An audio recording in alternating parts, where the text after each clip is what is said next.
Buenos días, buenas tardes y buenas noches. Hay un trend que está muy de moda. Son personas publicando fotos y videos suyos diciendo traigamos de vuelta el 2016. Porque sí, para el momento en que estoy grabando este video ha pasado una década desde el 2016 que está pasando. Y esto me ha llevado a estar muy existencial. Estamos hablando de que el próximo año Ratatouille va a tener 20 años. ¿Por qué estoy mencionando esto? Porque piénsalo, si tienes la misma edad que yo, vas a estar como que, oh, wow, ¿recuerdas las películas de los 80s?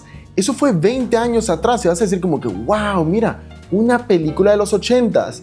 Pero ahora estamos a un año de que Ratatouille sea el equivalente de hablar de una película de los 80s, tipo, ¿tú entiendes eso? O piensa en los videojuegos, ¿verdad? Cuando yo era pequeño, 20 años atrás, estábamos hablando de juegos de píxeles, no había 3D. Y en los 90s empezaron a aparecer estos juegos 3D y era como que, wow, eso fue unos 10 años atrás. 20 años atrás, estamos hablando de juegos de GameCube, ¿sabes? Tipo juegos que se ven muy bien.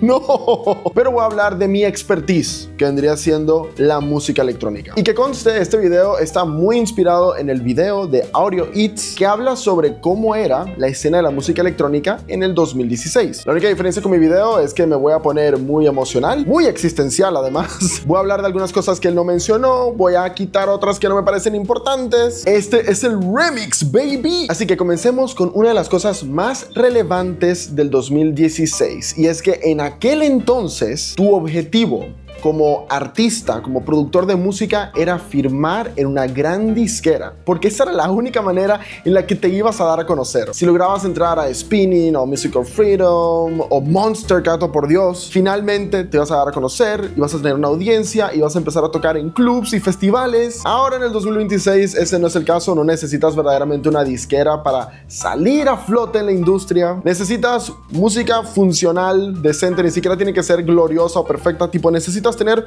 buena música y necesitas tener una presencia online.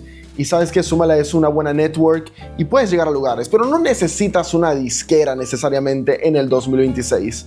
Necesitas ser TikToker, Instagramer, YouTuber.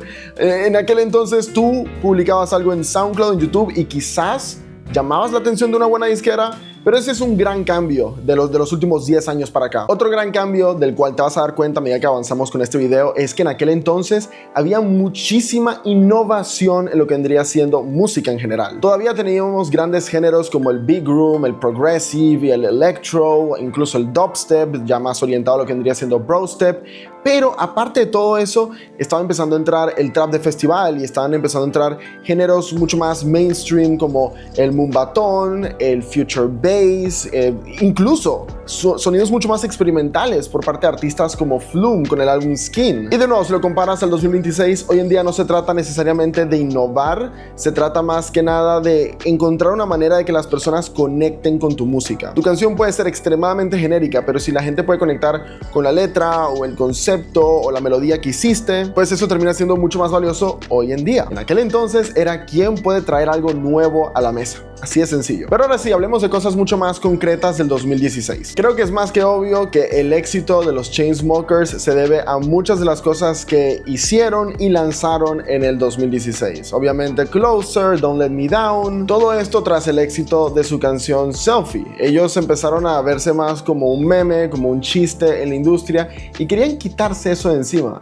Tracks como Roses ayudaron, ¿verdad? O tracks como, no sé, pensando, Inside Out o Let You Go. Sí, esos fueron muy buenos. Pero fue definitivamente Closer y Don't Let Me Down canciones que los llevaron al mundo mainstream al 100%, lo que les permitió tener las bases, la base de fans, mejor dicho, para poder lanzar en el 2017 Memories Do Not Open. También piensa que en ese momento estos sonidos future bass pop estaban pegando muchísimo. En el 2016, Illenium lanza su primer álbum de estudio titulado Ashes, que tiene grandes influencias del future bass, muy inspirado en artistas como Odessa e incluso Porter Robinson. Por el otro lado teníamos a Marshmello ya finalmente dando su cara, o mejor dicho, su máscara al frente de la industria. Se está dando a conocer gracias a sus remixes como el de Where Are You Now de Jack U, pero Pero tuvimos Alone, que fue lanzada a través de Monster Cat, y Ritual, que fue lanzada a través de la disquera de Skrillex Ozla. Y lo gracioso es que ambas canciones tenían referencias a Deadmau5, que comenzaron este gran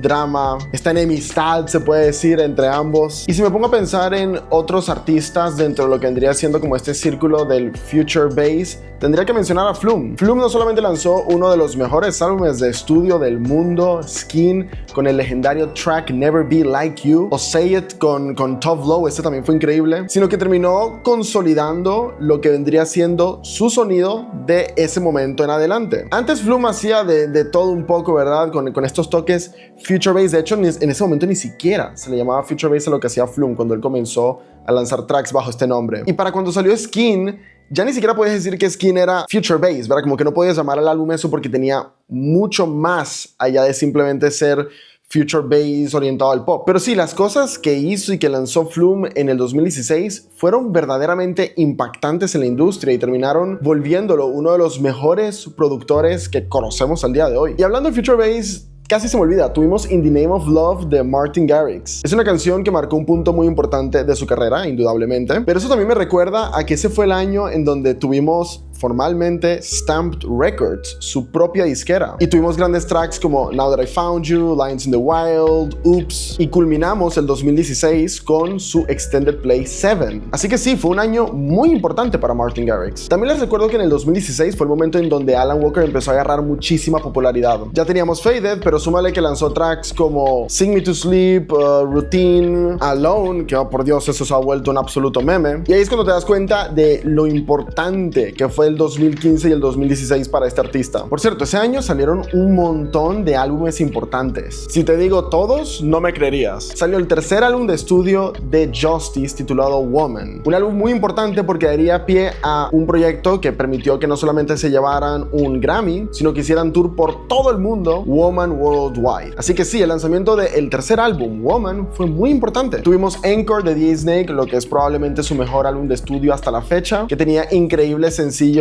como The Middle o Let Me Love You. Salió lo que yo considero el segundo mejor álbum de estudio de Excision, que vendría siendo Virus. Por otro lado tenemos Opus de Eric Prydz, que en mi mente siempre se sentía como un álbum que estaba tan atrás, pero es del 2016. Y si hablamos de Eric Prydz, no podemos ignorar a Deadmau5, que en el 2016 lanzó Within 2016 Album. Ese álbum de Deadmau5 solo tiene icónicos tracks como Imaginary Friends, No Problem, 3 Pound Chicken Wings, No Cone. También salió el segundo álbum de estudio de Matzo, Self Assemble. Y como les digo, son muchos álbumes importantes que salieron en ese momento, así que en pantalla algunos de ellos. También en el 2016 Galantis lanzó uno de los tracks más importantes de su carrera más allá de Runaway, y vendría siendo No Money. Las vocales, la composición melódica, toda esa canción me encanta, es súper pegajosa. Lo que me recuerda que en ese año también salió una película titulada XOXO por parte de Netflix, que era el equivalente para We Are Your Friends. Entonces se querían hacer películas orientadas a lo que vendría siendo la música electrónica y la escena y todo esto, pero ninguna de esas dos películas dio en el clavo. De XOXO tengo que hablar algún día, lo sé, lo tengo pendiente. Y dejé lo mejor para el final. Shelter, de Porter Robinson y Marion. No puedo creer que han pasado 10 años desde el lanzamiento de este sencillo. Es una canción que cambió por completo todo para ellos. Es literalmente uno de sus tracks más famosos. Hicieron un increíble tour donde combinaron también lo que vendría siendo el mundo de Worlds con el mundo de Adventure, lo que también marcó el fin de sus eras de manera individual. Después de Shelter, Marion se enfocaría en preparar su próxima era, Good Faith, y Porter Robinson se preparó para lo que vendría siendo su nuevo alias Virtual Self. Pero creo que lo más loco de todo esto es que después del 2016, ¿verdad? O sea, Dios, estamos a un año de que mi canal de YouTube, CS Vlogs, empezara a existir.